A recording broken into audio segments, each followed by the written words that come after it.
This meeting is being recorded. Bonsoir à toutes, bonsoir à tous. Merci d'être présents à ce nouveau Shiur sur la paracha Tetzavé. Merci Alain de répondre là aussi, encore présent. Je vais te passer tout de suite la parole et je te remercie encore d'accepter d'intervenir régulièrement. Alain interviendra au moins, je dis bien au moins, encore 2 fois, tous les deuxièmes jeudis des prochains mois. Voilà. Donc, vous pouvez noter d'ores et déjà sur vos agendas. Je te laisse la parole, Alain. Merci. Merci Judith, bonsoir à toutes, bonsoir à tous. Je suis à nouveau très heureux d'avoir cette occasion de partager avec vous un enseignement du Rav Sacks.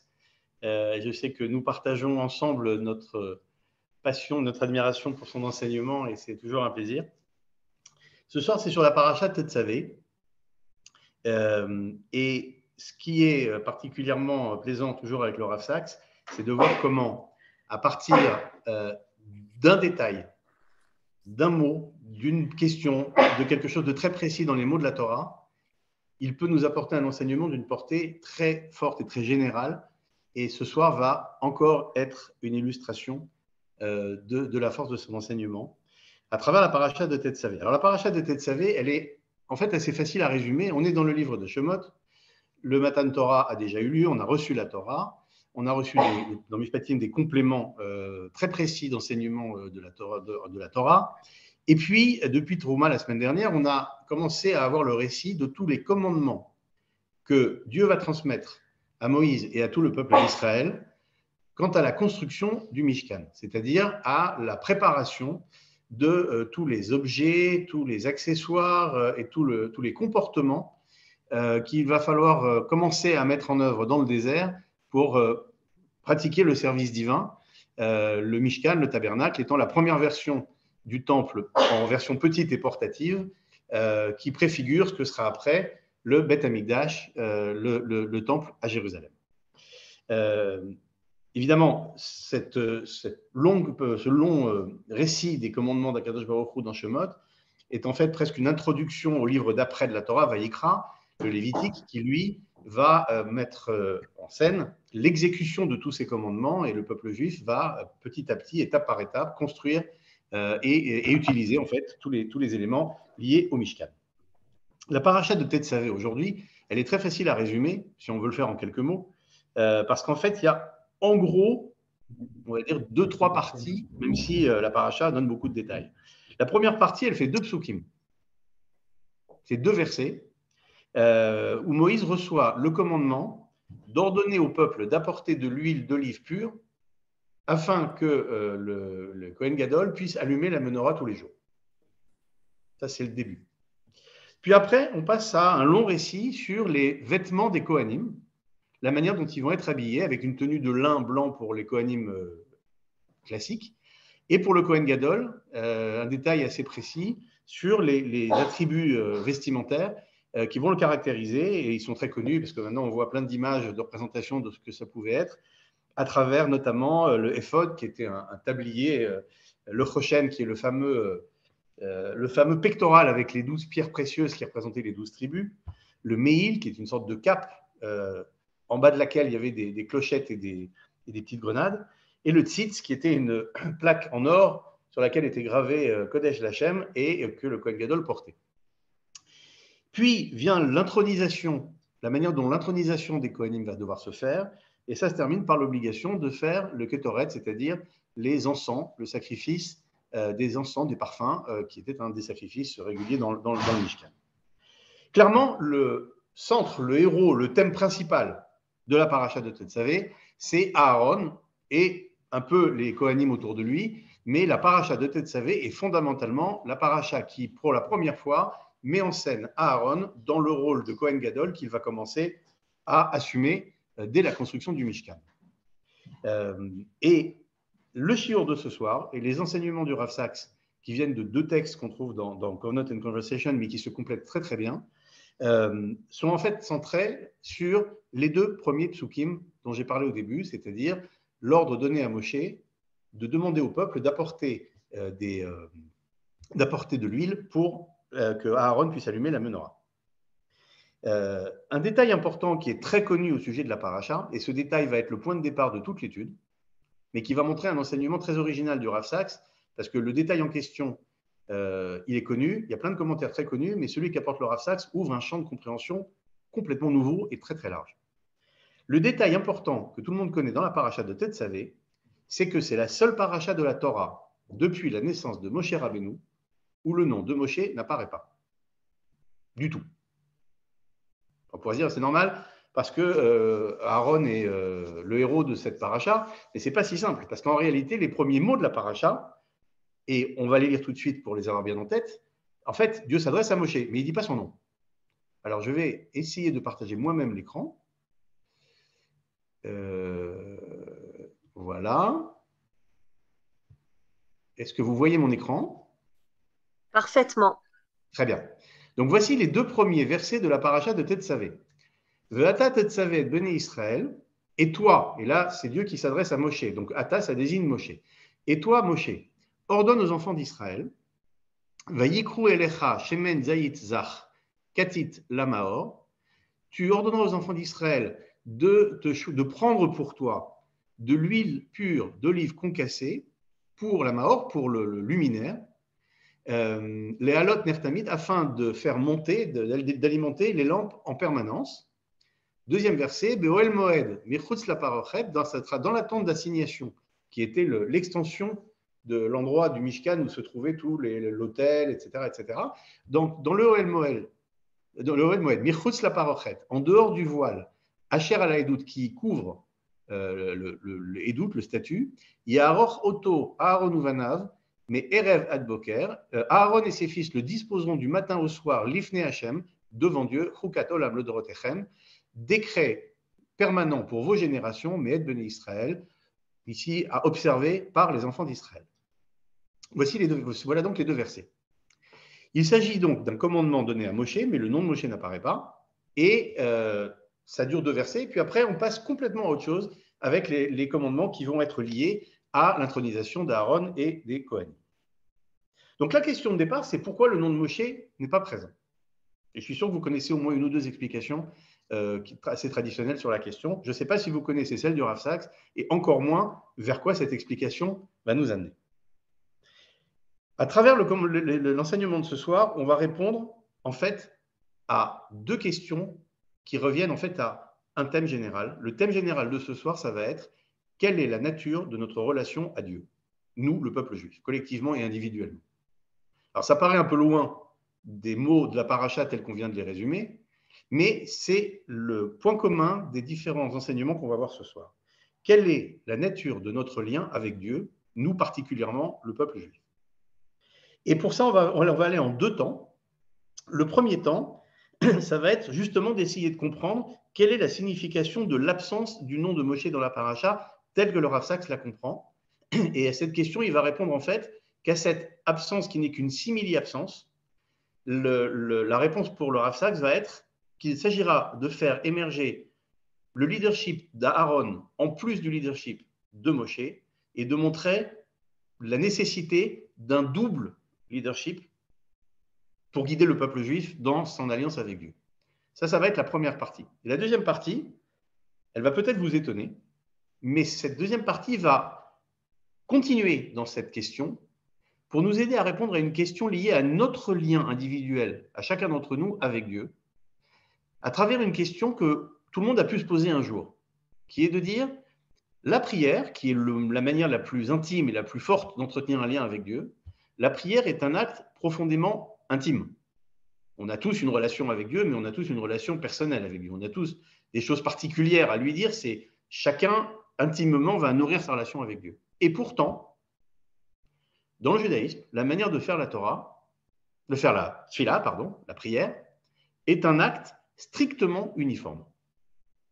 Nous avons des moments précis, et c'est les mêmes moments précis pour tout le monde. Nous avons des textes précis, et ce sont les mêmes textes pour tout le monde.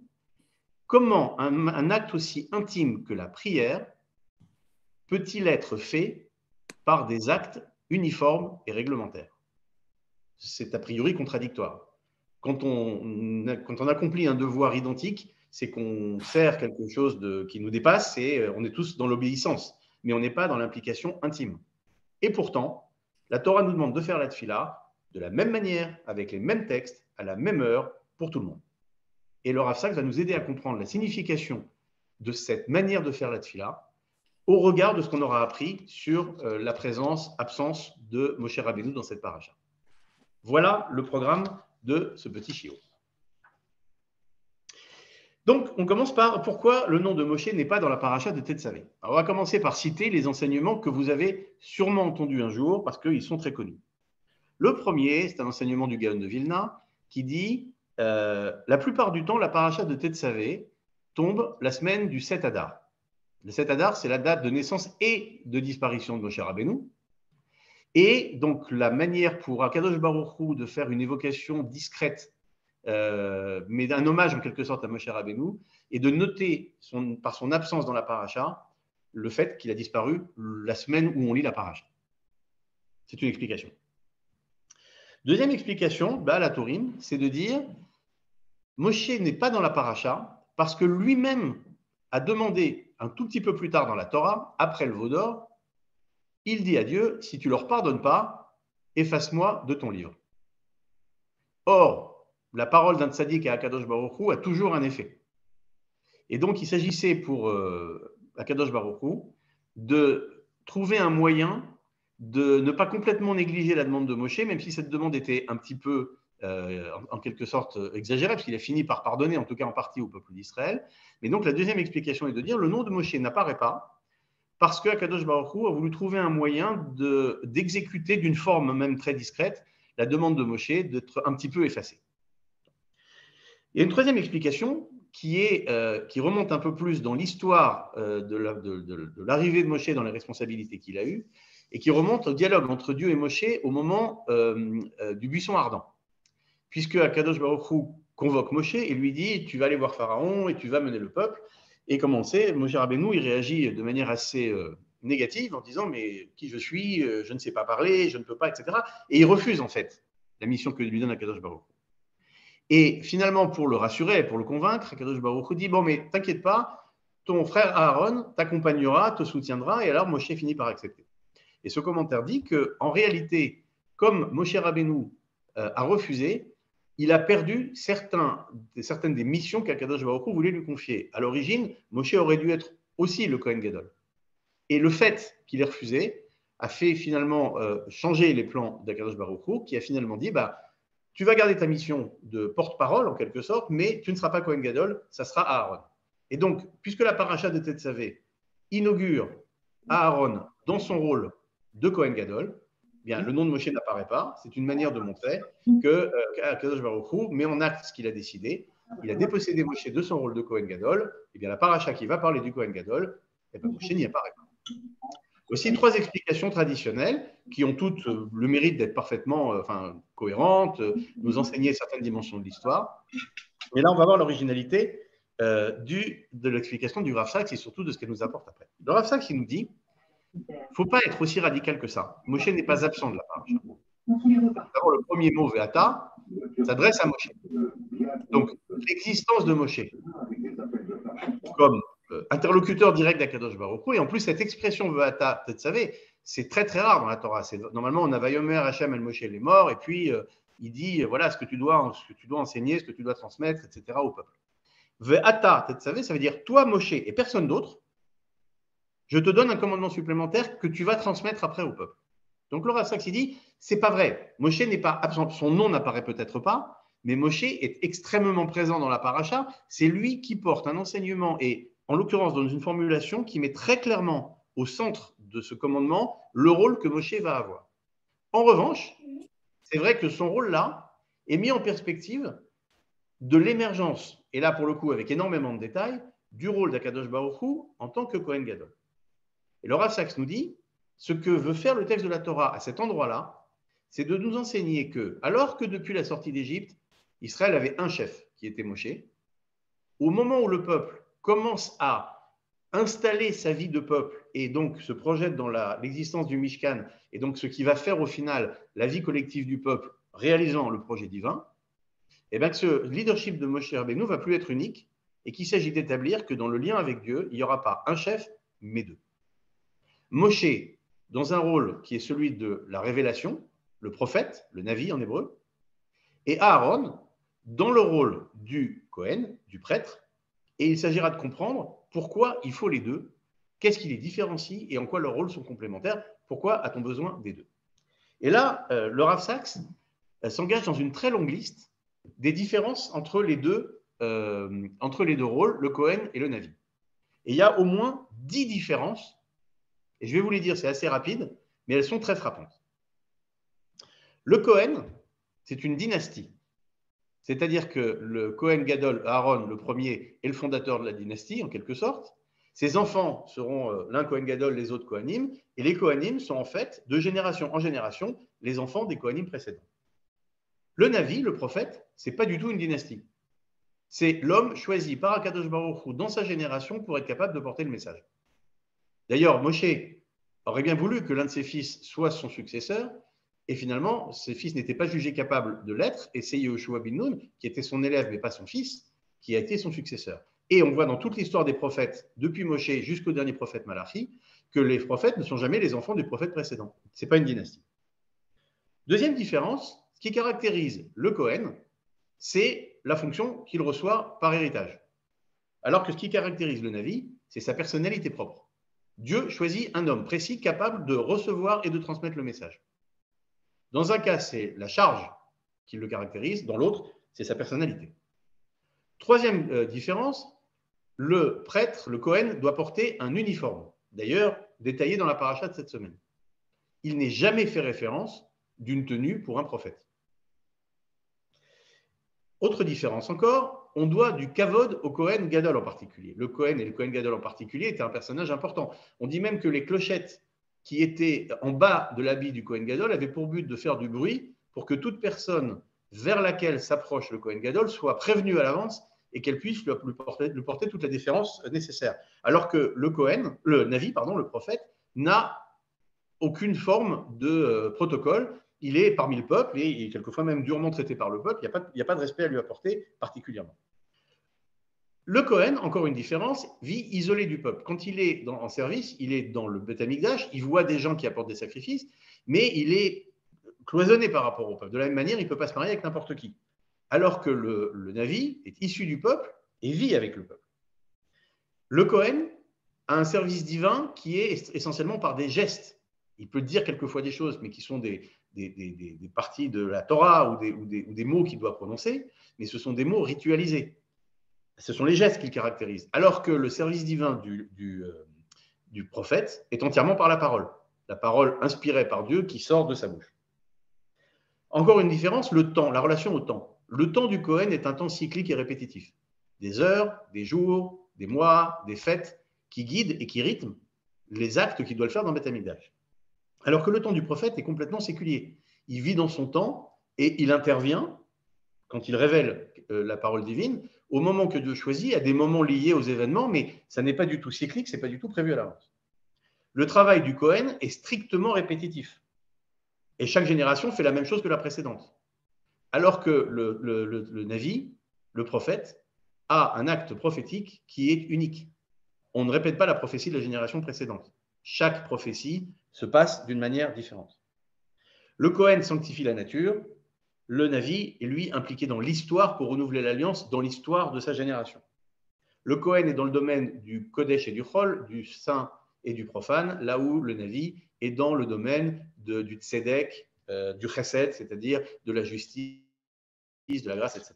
Donc voilà, une dizaine de différences, je crois qu'il y en a encore d'autres, qui montrent qu'il y a deux types de leadership, en quelque sorte, du peuple juif dans la relation avec Dieu, mais qu'elles sont profondément différentes. La question étant encore de savoir pourquoi il y a les deux et quel est leur rôle et qu'est-ce que ça signifie. Pour résumer ce qu'il veut dire, le Rav Sachs dit que le Kohen incarne la permanence de la parole divine dans le temps, là où le prophète va incarner la pertinence de la parole divine pour son temps, dans sa génération, et c'est ça qu'on va voir plus en détail. Une manière de l'illustrer est de prendre un texte, que je vais donc maintenant repartager avec vous à l'écran, qui provient je vais le partager. Voilà, normalement, vous devriez le voir ici. D'un texte qui vient du Netivot Olam du Maharal et qui lui-même cite un texte d'introduction au En Yaakov, En Yaakov étant lui-même un livre de Haggadot du Talmud de Babylone, et qui pose la question de savoir quel est le verset le plus important de la Torah. Alors, ça commence par une citation très connue qui dit tu aimeras ton prochain comme toi-même. Rabbi Akiva Omer, Zeklal Gadol Batorah. Rabbi Akiva dit voilà le principe, le grand principe de la Torah. En quelque sorte, le verset le plus important de la Torah, celui qui rassemble ses principaux enseignements. Ben Azai Omer, il y a Ben Azai qui n'est pas d'accord et qui dit non, Ze Sefer Toldot Adam, Hu Klal Yoter Misé. Le verset qui dit voici les générations de Adam, c'est-à-dire en gros, c'est au tout début de Bereshit pour parler de toutes les descendances à partir d'Adam. Ben Azai dit en fait, c'est plus important encore comme verset que le verset Ve'afta l'Aracha Kamocha. Ça continue, et là, le Netivot Olam cite l'introduction du En Yaakov pour dire, bien encore, ça continue en fait cette discussion, ça ne s'arrête pas là. Qu'est-ce que c'est? C'est qu'il y a un intervenant supplémentaire qui s'appelle Ben Zoma, Omer, Matzinu Pasuk Klal Yoter Vehu Shema Israël Hashem Elokeinu Hashem Echad. Ben Zoma il dit non, c'est pas Ve'afta l'Aracha Kamocha, c'est pas Ze Sefer Toldot Adam, c'est Shema Israël Hashem Elokeinu Hashem Echad.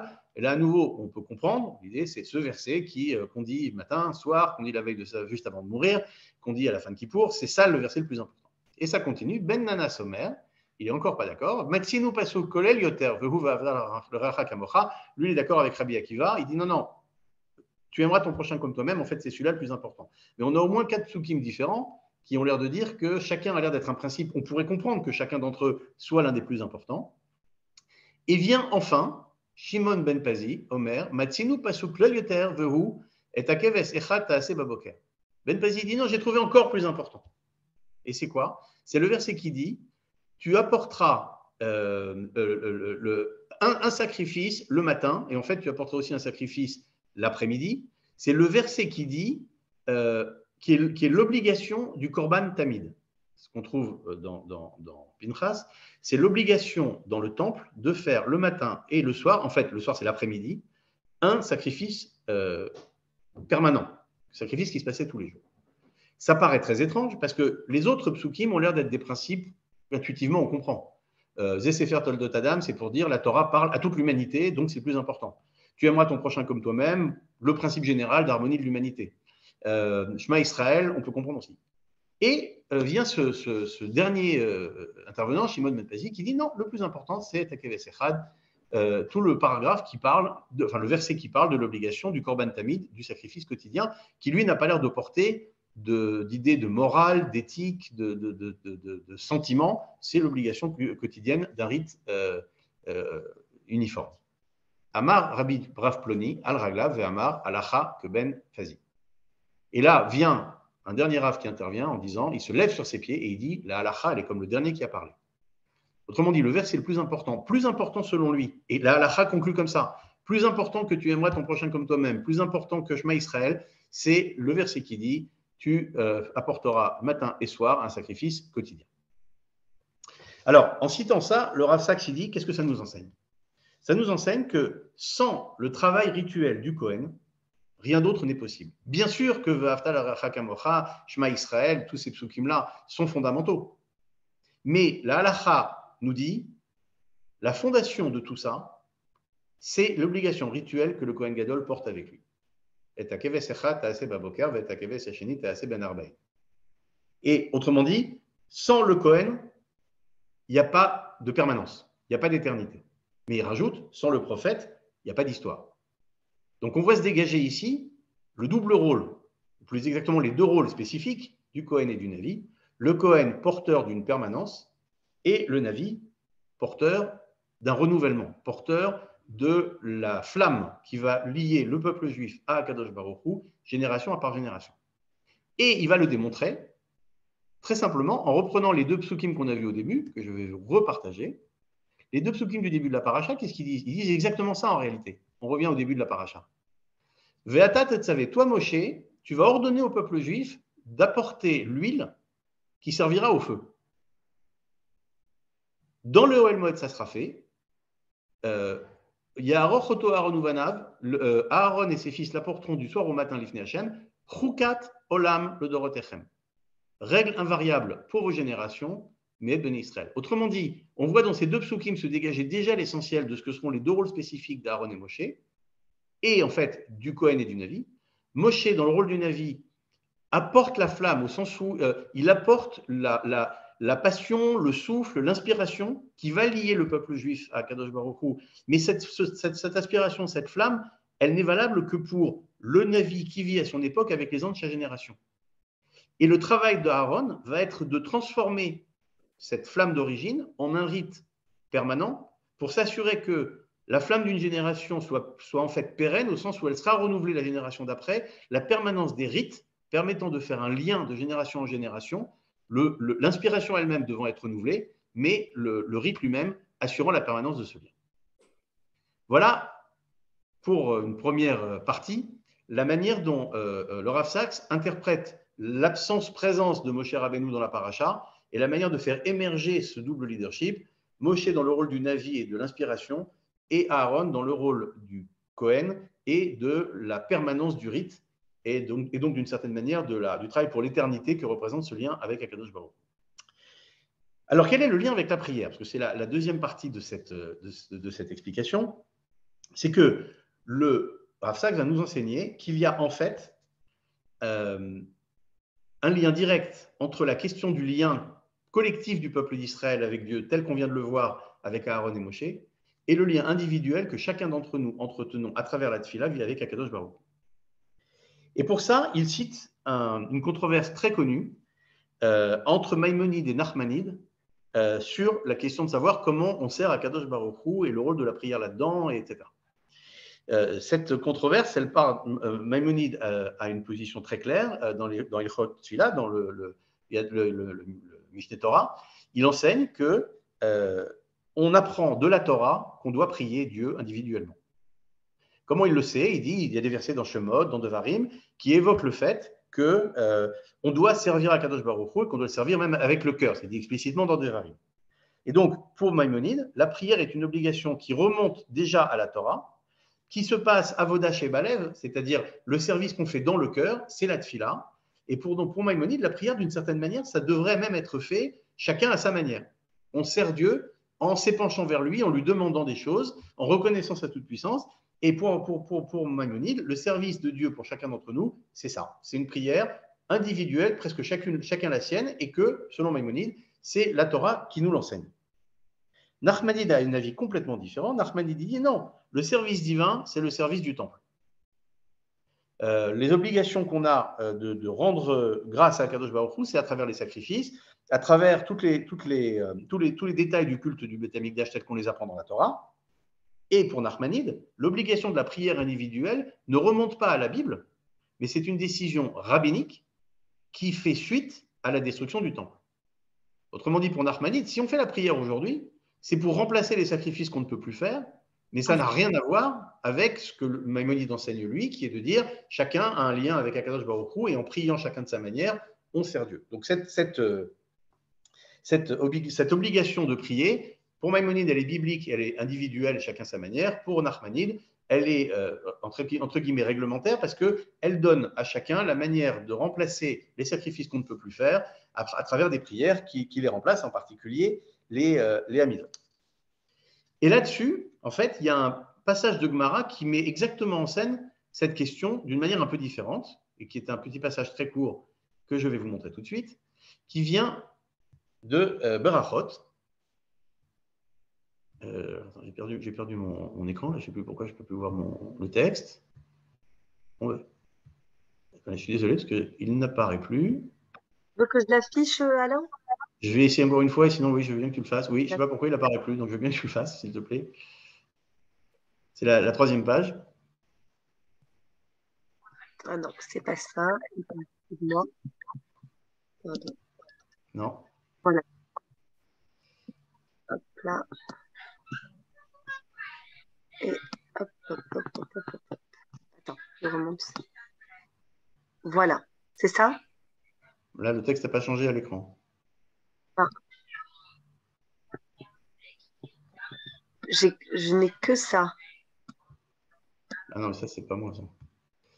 Je sais pas, regarde, je suis un peu embêté parce que bon, je sais pas pourquoi, je fais la même procédure, mais je ne le vois plus. Bon, bah, c'est pas grave, tu peux enlever ce texte-là, je vais vous le dire, alors c'est pas grave. En fait, il s'agit en fait d'un texte de la Gemara, dans Brachot, qui, c'est les pages de Brachot, vous savez, qui s'intéressent à la Tfila, mais qui s'intéressent, c'est la fameuse page aussi où on raconte l'histoire d'un homme qui va voir Shammai et qui lui dit apprends-moi la Torah pendant que je tiens sur une jambe, il le rejette et il lui dit moi je vais t'apprendre et ce que tu ne veux pas qu'on te fasse, ne le fais pas à autrui, le reste n'est qu'enseignement, va y apprendre. Un peu plus loin dans la page 26a, 26b, pardon, il y a petite Mishnah qui est élaborée un peu plus loin, mais qui dit, et c'est très court, Rabbi Yossi be Rabbi Hanina Amar, Tfilot Avot Teknum. Rabbi Yossi, au nom de Rabbi Hanina, dit la prière a été instituée par les patriarches, Abraham, Yitzhak et Yaakov. Rabbi Yoshua ben Levi Omer, Tfilot que neget midim tikanum. Et Rabbi Yoshua ben Levi dit non, les tfilot ont été enseignés en contrepartie des sacrifices quotidiens. Après, la Gemara continue et essaie d'expliquer plus en détail comment on le sait. Et en deux mots, comme on le sait, Abraham, Yitzhak et Yaakov, on trouve dans Bereshit, pour chacun des trois, un moment, un pasouk qui évoque l'idée d'une réflexion, d'une conversation avec Dieu, l'un le matin, l'autre l'après-midi, le troisième le soir. Et donc, on en conclut qu'Abraham a institué Shacharit, Yitzhak Mincha et Yaakov Maharit. Et l'autre dit non, Korban Tamid, on avait le matin et l'après-midi un sacrifice. Le soir, on brûlait les restes des sacrifices de la journée. Et donc, de ces trois moments qui devaient être permanents, jamais s'arrêter, on est obligé maintenant de trouver une solution pour les remplacer puisqu'il n'y a plus de temple. Et donc, ces deux positions se confrontent sur le fait de savoir d'où vient véritablement la tfila. Et donc, on a effectivement deux lectures. Mais ce que nous dit le Rassax, c'est qu'on peut lire l'opposition Maïmonide-Nachmanide d'un côté ou les deux positions qu'on vient de voir dans Brachot comme une illustration très claire de ce qu'on a dit sur le rôle de Moshe et le rôle d'Aaron. C'est-à-dire, il y a vraiment une dualité. Le prophète, il porte une parole du cœur, il porte une parole qui fait vivre la relation avec Akadosh Baruch Hu pour sa génération et pour chacune des personnes à qui il s'adresse. Chaque prophète a une forme individuelle pour s'exprimer, et c'est à travers ces mots que l'alliance se construit. Le Kohen, c'est à travers les rites.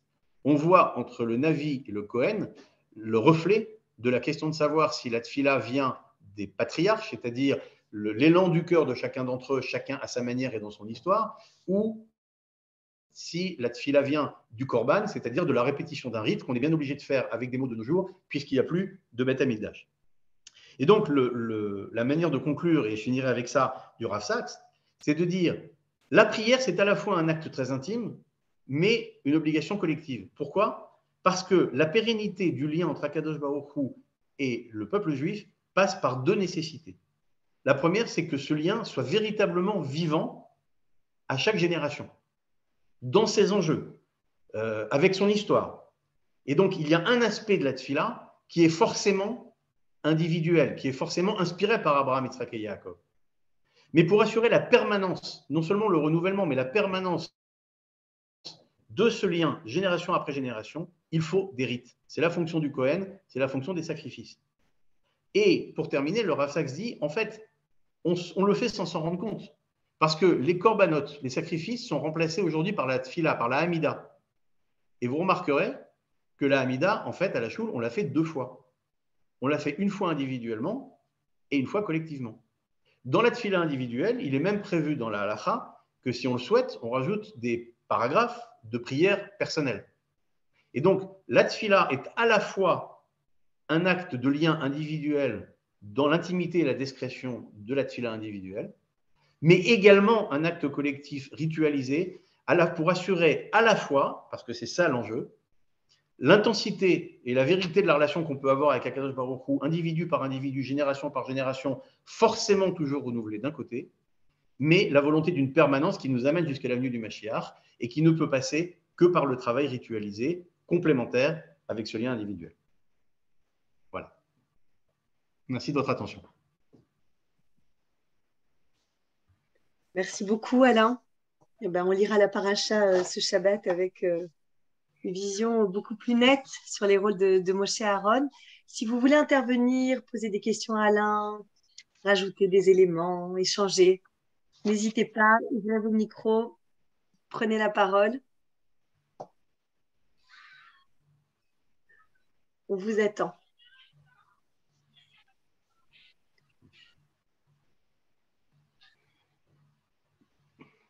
Il y a des petits commentaires qui s'affichent, merci. Razak, Toyer, c'est très bien. C'est encore mieux si vous voulez échanger. Ne soyez pas timide.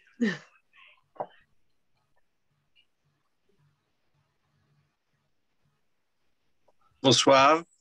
Alain, je voulais savoir quelle est la vision de Rav Sachs sur l'impact de la matérialité des habits du Kohen Gadol par rapport à la pensée qui doit être extraite de la raison, du comment et du pourquoi de ces habits.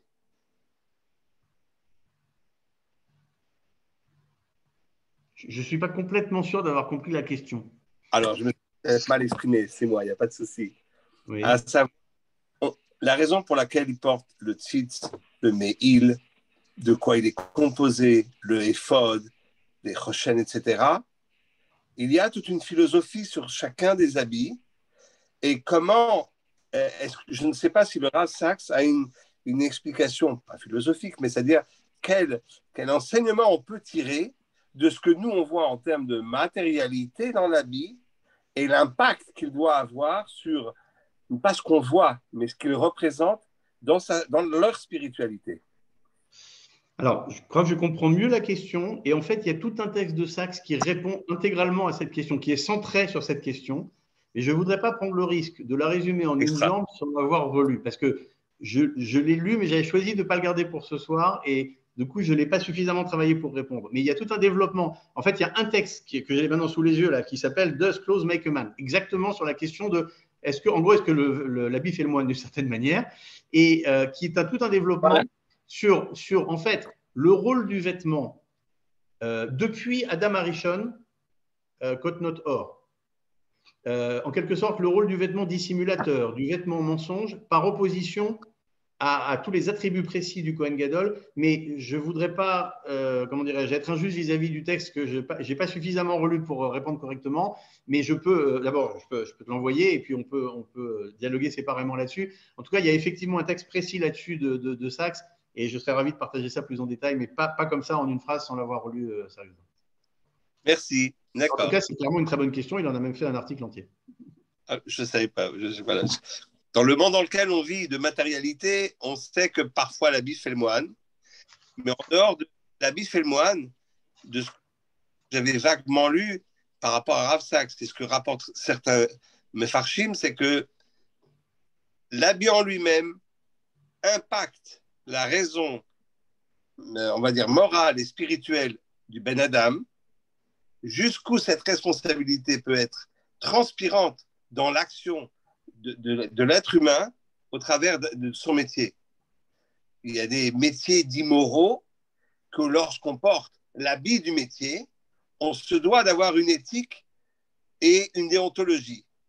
À quel moment et pourquoi certaines personnes ont raté justement en portant cet habit, comme on porte un fardeau pour certains, de se dire dépasse la morale ou n'a pas intégré la morale. C'est ça la notion de l'habit ne fait pas le moine. C'est ça en fait. Je voulais savoir quel éclairage grâce à ça. Mais là, une prochaine fois, d'accord, je prendrai le temps de regarder dans le détail. Et j'ai noté l'article que tu as donné. Et si Judith peut m'envoyer ton adresse mail, je serais ravi de partager avec toi les principales lignes de l'article en question. Merci. Il n'y a pas de souci. Voilà. Je ferme mon micro. Je laisse la parole aux autres. Hop. Je le ferai très volontiers. Alors, moi, j'ai une petite question, peut-être un peu trop basique, mais quand on lit le début de la paracha, donc Tetzavé, on voit que les habits du Kohen Gadol sont là pour déployer le kavod et la tiferet d'Akadosh Baruch Hu, le respect et sa splendeur. Alors, tu as bien expliqué en quoi le Navi n'avait pas de vêtements identifiés ou porteurs d'un kavod particulier, pourquoi Aaron et les Kohanim devaient l'avoir. Mais est-ce qu'on pourrait expliquer aussi la différence de sentiment, d'attachement des Bnei Israël à l'un et à l'autre, aussi peut-être à travers les vêtements qu'ils portaient? Parce qu'on voit qu'à la fin de leur vie, je veux dire en tout cas, les Bnei Israël étaient très attachés à Aaron, à sa figure, qui est un homme de paix. Peut-être que ses vêtements ont participé aussi à ça, et que Moshe Rabbeinu n'avait peut-être pas les mêmes égards ou le même respect. Est-ce qu'on pourrait, en étirant l'idée, dire que ça tenait aussi aux vêtements? Alors, un élément de réponse qui me vient en t'écoutant est très clairement lié aux 12 pierres qui étaient sur le pectoral. Puisque les 12 pierres représentaient chacune des tribus d'Israël et que le Kohen Gadol, portant ces 12 pierres et sur lesquelles venaient les Urim et Tumim, il se passait des choses tout à fait particulières sur ce pectoral, était une manière de montrer que le Kohen Gadol portait à lui tout seul l'unité en quelque sorte de chacune de ces tribus dans leur spécificité. Donc la tenue du Kohen n'avait pas seulement pour but de le faire rayonner, de passer pour un personnage important, mais aussi en quelque sorte de symboliser la synthèse de toutes les tribus d'Israël à travers son rôle, à travers sa personnalité, prolongeant d'une certaine manière ce qu'on avait vu dans Bereshit, c'est-à-dire l'enjeu de Bereshit, c'était qu'à chaque génération, il y avait un personnage prophétique qui avait un fils qui pouvait porter la prophétie, et ça se passait très mal avec les autres frères et sœurs, il y avait plein de jalousie, jusqu'à Yaakov qui arrive pour la première fois à transmettre l'étincelle prophétique et d'une certaine forme de paix, même si ça se fait un peu de manière compliquée. Et c'est la première génération avec les 12 fils de Yaakov qui peuvent porter collectivement l'héritage de cette étincelle prophétique. Arriver à faire la même chose avec le peuple, c'est encore plus compliqué, parce que là, c'est 12 tribus, chacune héritière de l'un des 12 fils. Arriver à faire sur le plan collectif ce que Yaakov avait fait avec ses fils, c'est très compliqué. Et d'une certaine manière, c'est un élément de réponse à ta question, mais il y en a sûrement d'autres. Le pectoral du Kohen Gadol était une manière de porter à lui tout seul la représentation de l'unité et de l'harmonie des 12 tribus et donc l'attachement qu'il pouvait leur porter en particulier, etc. C'est un élément de réponse. Je suis sûr qu'il y a d'autres réponses possibles à ta question. C'est très clair. Merci Alain. Et Anne, dans le chat, dit que c'est vrai que c'est une explication connue, que Moshe et Aaron sont venus réparer la haine fraternelle après l'épisode de Yosef et ses frères. Alors, il y a même. Alors, j'avais fait référence. Là, j'ai choisi de ne pas en parler ce soir parce que j'avais fait référence à un point précis qui prolonge ce que tu dis dans un des premiers shiurim restés à Vayigash. C'est qu'un autre enseignement du Rav Saks sur la paracha de Tetzavé, et là-dessus, on avait Jean-Charles Zerbib à l'époque qui avait fait une objection. C'était le cours d'il y a 2 mois. C'est que le Rav Saks montre que Moshe et Aaron concluent positivement la tentative, depuis le début de la Torah, de faire en sorte que des frères s'aiment, se respectent et s'apprécient. Ça commence avec Caïn et Abel. On sait ce qui se passe, il y en a un qui tue l'autre. Ça continue avec Yitzhak et Ishmaël. Ils se réconcilient après la mort d'Abraham, mais toute leur vie se passe dans la jalousie et l'éloignement. Yaakov et Esav, pareil. Ça a failli faire un meurtre, finalement ça ne le fait pas, mais c'est quand même une bataille pour qui va être le Bechor, l'aîné. Yaakov et ses frères, ça finit par se terminer correctement, et c'était d'ailleurs ça l'enjeu de Vayigash, qui était que le jour où Yehuda se présente devant Yosef pour dire il faut arrêter, on va pas ramener Benjamin, tu vas pas garder Benjamin, on va pas recommencer la faute qu'on a faite avec toi. Et du coup, l'harmonie revient, mais ça a été dans la douleur. Aaron et Moshe, après toute cette succession de fraternités brisées, cassées, impossibles, etc., Aaron et Moshe sont, selon le Rav Saks, le premier couple de frères parfait.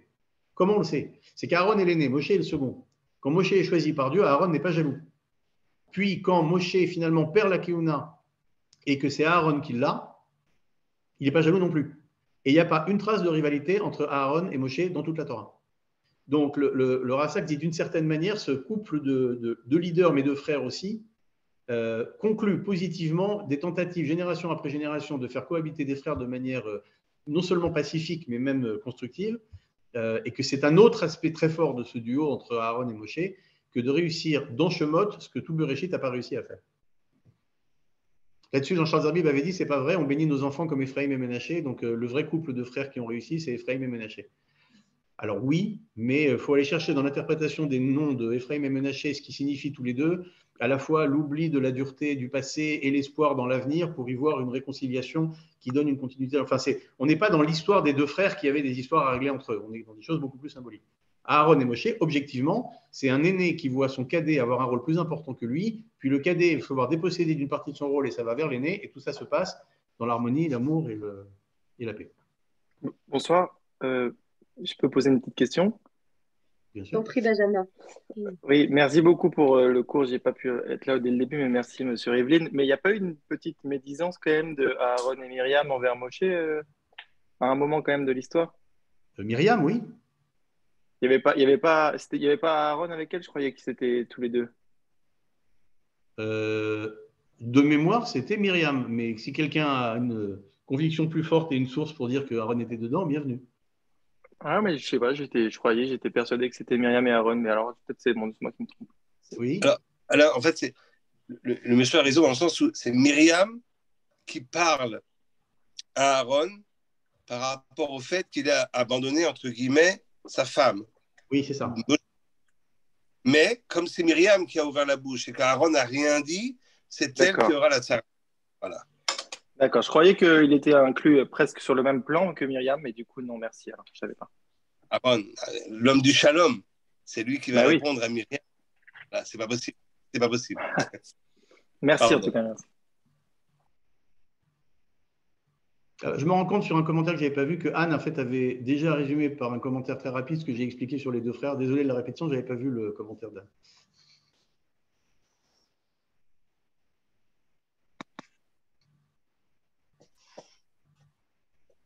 Ce qui est étonnant, bon, je rajoute, c'est pas une question, mais ce qui me semble très difficile pour Aaron, qui était précisément cet homme du shalom, de la réconciliation avec son frère, c'est qu'il a deux fils qui ont échoué, qui se sont séparés, eux, au contraire, Nadav et Avihu, du peuple. Oui.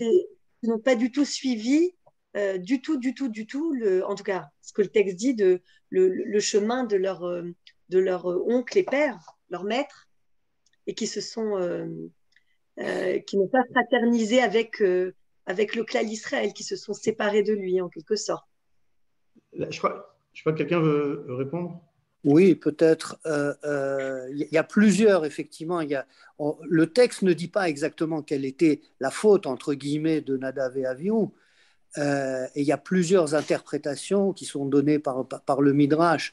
Mais enfin, la façon dont je le comprends, c'est que ce n'est pas un échec de Nadav et Avihu. Peut-être c'est une réussite. C'est une réussite. Une réussite ratée. Oui, c'est-à-dire qu'ils ont voulu se rapprocher d'Hachem. Et ils ont voulu tellement se rapprocher d'Hachem qu'ils se sont fondus dans Hachem. Donc, et ils n'ont pas compris. En fait, c'était des mystiques. C'était des mystiques qui voulaient se rapprocher tellement d'Hachem qu'ils se sont fondus dedans. C'est-à-dire, c'est des gens qui voulaient s'élever au-dessus de la terre.